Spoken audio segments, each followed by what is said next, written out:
Uncontrolled bleeding is the #1 cause of preventable death from trauma. The greater number of people who know how to control bleeding in injured patients means a greater chance of survival. You can help save a life by knowing how to stop bleeding if someone, including yourself, is injured. Hi, I'm Chelcee Schleuger, Director of Hancock County Health System's Community Health Department, and today I want to provide education about StopBleed, the kit that you were provided with, and how to use the items found in it. A bleeding injury can happen anywhere. We've all seen it happen too often on the news or in everyday life. Life-threatening bleeding can happen in people injured in serious accidents or disasters. Instead of being a witness, you can become an immediate responder because you know how to stop bleeding. Let's start with what's included in the kit, which is vacuum-packed and tamper-proof. Included are a permanent marker, 2 pairs of gloves, latex-free, 1 tourniquet, 1 emergency bandage, 1 pair of trauma shears, 2 rolls of primed compressed gauze dressing, and a printed insert that shows instructions for use. Now, let's talk about how to use the equipment we just introduced to you. In any situation, try to stay calm and practice the ABCs to stop the bleed. A stands for alert. While there is a lot you can do to help, the first thing to remember is you cannot help anyone else if you get hurt, so make sure you are safe.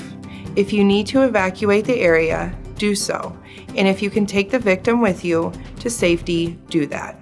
Then, call 911 or have someone else do it. B. Find the bleed. If there are multiple people hurt and you don't know who needs your attention first, there are some visible signs to look for. Those with more life-threatening wounds may have more blood pooling around them. If you see a blood pool, that could fill at least half a soda can. That could indicate a potentially life-threatening wound. Other visuals are blood spraying or gushing from the wound, or blood-soaked clothes.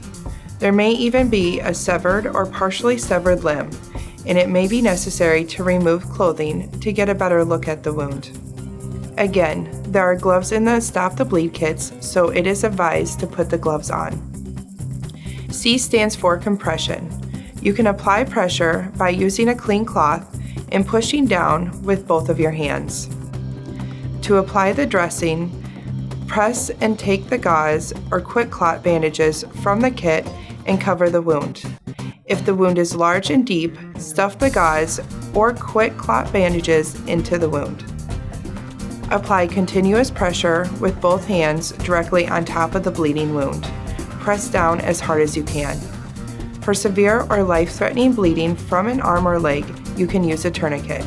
This is included in your kit as well. Only use tourniquets on limbs, the arms and the legs.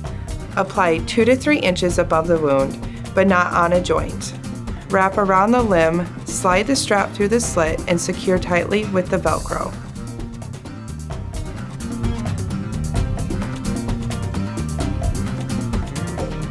Turn the inlets until the bleeding stops.